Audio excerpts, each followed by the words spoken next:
नमस्कार, आप देख रहे हैं 4 PM और मैं हूं आपके साथ रत्नेश पांडे। पूरे देश भर के राजनीतिज्ञों की नज़र बिहार के राजनीति पर टिकी है।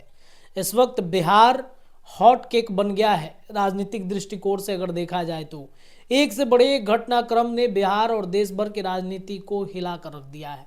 जहां नीतीश कुमार की चर्चा चल रही थी, वहीं आज अचानक से लालू प्रसाद यादव की चर्चा खूब हो गई है। लालू प्रसाद यादव ने एनडीए के एक साथी दल के यहाँ पहुंचकर दही चूड़ा खाकर बिहार में नए राजनीतिक समीकरण तैयार कर दिए हैं और इससे नरेंद्र मोदी और अमित शाह को झटका तो जरूर लगा होगा। साल 2024 में याद कीजिए, एलजेपी की हम बातचीत कर रहे हैं। एलजेपी में दो धड़ा है, एक राष्ट्रीय लोक जनशक्ति पार्टी जो चाचा पारस के पास है, दूसरा चिराग पासवान के पास है। चिराग पासवान को उनके मुंह मांगी हर चीजें मिली, लेकिन पारस को कुछ नहीं मिला।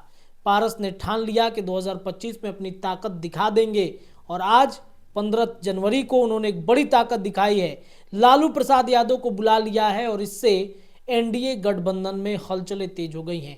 क्या पारस बदला लेंगे बीजेपी से? चर्चाएं कई तरह की हो रही हैं। चलिए इस पर विशेष बातचीत करेंगे अपने सहयोगी अभिषेक मिश्रा जी से। अभिषेक जी, पशुपति पारस चाचा ने ठान लिया है कि बदला लेना है?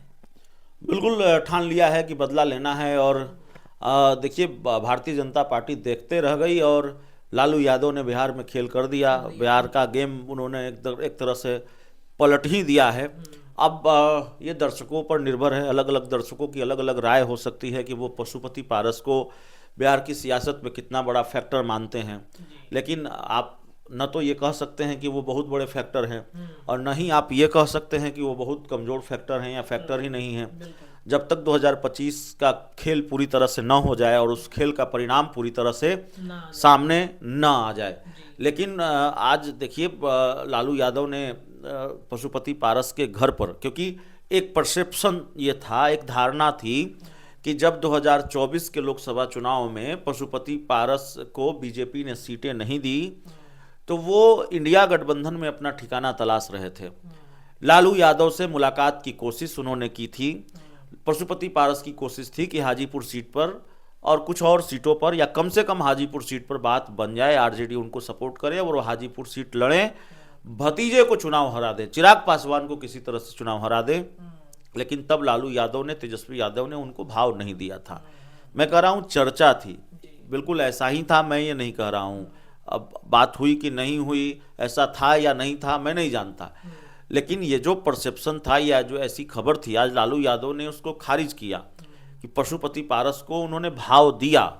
अगर पशुपति पारस कल देर शाम माफ़ कीजिएगा, लालू यादव के घर पर पहुंचे और आमंत्रण दिया चूड़ा दही भोज में आने के लिए, तो जाहिर तौर पर लालू यादव ने इसका मान रखा, इस आमंत्रण का मान रखा और वो पहुंचे। भारतीय जनता पार्टी ने इसका मान नहीं रखा। भारतीय जनता पार्टी के नेताओं को भी आमंत्रण दिया गया था, लेकिन भाजपा ने पशुपति पारस के भोज से दूरी बनाई, जेडीयू ने भी पशुपति पारस के भोज से दूरी बनाई। लेकिन लालू अपने वही चीर परिचित अंदाज में पहुंचे और लालू का स्वागत भी वैसे हुआ जैसे लालू का स्वागत होता रहा है। अपना जो रथ था, हम और आप वहाँ मौजूद थे, किस तरह से लालू यादव अपने रथ में सवार होकर, वो वही रथ है जिसमें लालू यादव अक्सर सवार होकर पटना की सड़कों पर इन दिनों निकल जाया करते हैं या पटना से बाहर भी कई बार जाया करते हैं। तो उस रथ में सवार होकर बड़े बेटे तेज प्रताप यादव और पार्टी के वरिष्ठ नेता अब्दुल बारी सिद्दीकी के साथ वो वहाँ पहुँचे थे। और उसके बाद अब बिहार की राजनीति का समीकरण उन्होंने बदल दिया। लालू यादव ने बिहार का सियासी समीकरण बदल दिया है। चिराग पासवान और बीजेपी के लिए आज का जो घटनाक्रम है, उनकी राजनीति के लिहाज से ये अच्छा नहीं है। आगे बीजेपी और चिराग पासवान के लिए लालू और पशुपति पारस की दोस्ती नुकसान का सबब बन सकती है। तो जो बात कही जा रही थी कि पशुपति पारस के पास कोई ठिकाना नहीं है, पशुपति पारस अप्रासंगिक हो गए हैं, पशुपति पारस के लिए कोई उम्मीद नहीं बची, लालू यादव ने उनकी उम्मीदों को जिंदा कर दिया है और खूब गदगद भी नजर आए पशुपति पारस। लालू यादव का बहुत गर्मजोशी से स्वागत हुआ, तेज प्रताप यादव, अब्दुल बारी सिद्दीकी का बहुत गर्मजोशी के साथ स्वागत हुआ है।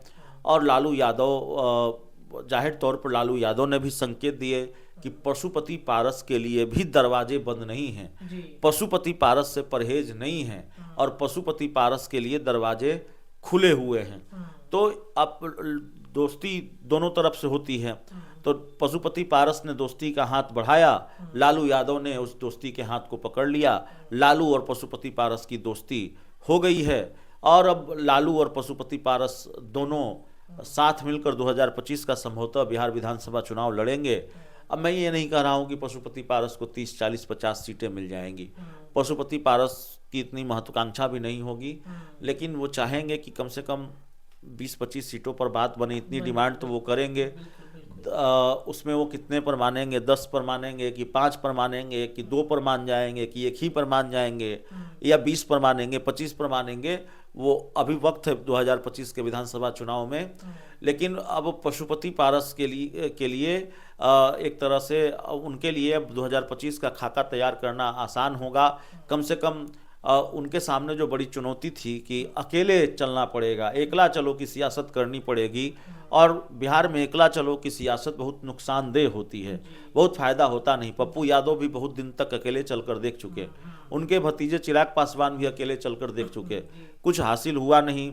बिहार के 2 उपचुनाव में जमानत जब्त हो गई, विधानसभा का उपचुनाव तारापुर और कुशेश्वर स्थान का, विधान परिषद का उपचुनाव लड़ा, हार गए, और हाजीपुर विधान परिषद उपचुनाव वो लड़े भी नहीं, या उनके विरोधी कहते हैं कि उनको उम्मीदवार ही नहीं मिला, उम्मीदवार ही मैदान छोड़कर भाग गया, ये उनके विरोधी कहते हैं। तो जाहिर तौर पर अकेले उपेंद्र कुशवाहा भी अकेले चलकर देख चुके हैं, लेकिन अकेले चलने की हिम्मत बिहार में कोई जुटा नहीं सकता। अब सब कोई प्रशांत किशोर तो है नहीं कि कह दे कि 242 पर नहीं 243 पर लड़ेंगे और बाकी विधानसभा उपचुनाव में क्या हाल हुआ बताने की जरूरत नहीं है। तो आज का दिन बेहद महत्वपूर्ण रहा है, लालू यादव के लिए नहीं, पशुपति पारस के लिए बेहद महत्वपूर्ण रहा है।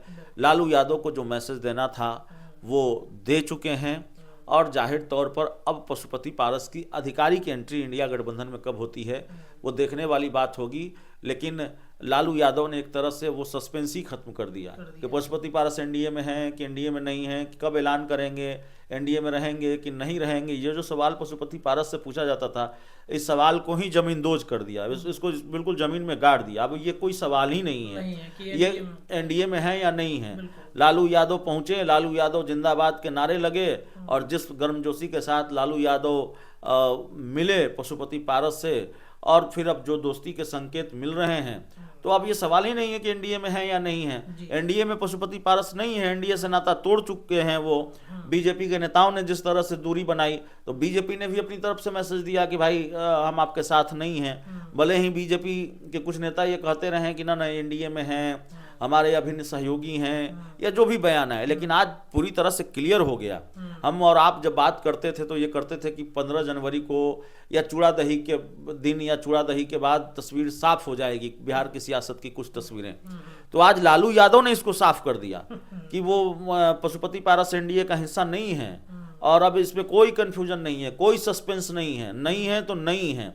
पशुपति पारस अब इंडिया गठबंधन के हो चुके हैं या हो जाएंगे। ये तस्वीर है, ये वास्तविक तस्वीर है बिहार की। जी चलिए, तो देखिए ये तस्वीर वास्तविक है पशुपति पारस की इंडिया गठबंधन में जाने को लेकर।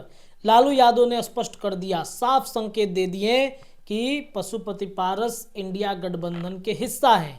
जो सवाल उठ रहे थे चाचा पर कि एनडीए में रहेंगे नहीं रहेंगे, क्या होगा उनका, आज लालू प्रसाद यादव ने स्पष्ट तरीके से ये मैसेज बिहार की जनता को दे दिया है। फिलहाल इस चर्चा में इतना ही, लेकिन 4 PM पर लगातार चर्चाएं राजनीतिक गलियारे की जारी रहेंगी। बहुत बहुत धन्यवाद।